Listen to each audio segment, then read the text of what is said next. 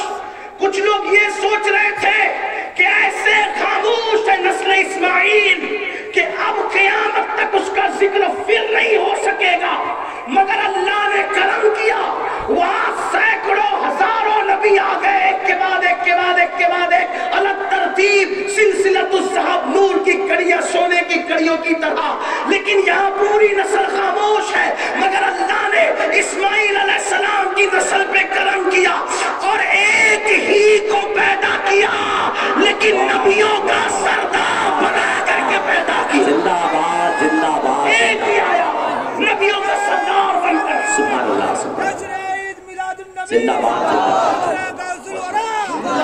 ایک ہی آیا نبیوں کا سردار بن کر کے آیا اور سب پر غالب آ گیا. اور میرے امام کہنے لگے سب سے اولا وہ اعلیٰ ہمارا نبی، سب سے بالا وہ اعلیٰ ہمارا نبی، اپنے مولا کا پیارا ہمارا نبی، دونوں عالم کا دولہ ہمارا نبی، خلق سے اولیاء، اولیاء سے رسول اور رسولوں سے اعلیٰ ہمارا نبی. نسل اسماعیل میں ایک آیا اور سب پر غالب آ گیا اور سردار بن کر آیا. نسبت دیکھے غوث پاک ہے اپنے نانا سے کیسے نسبت ہے.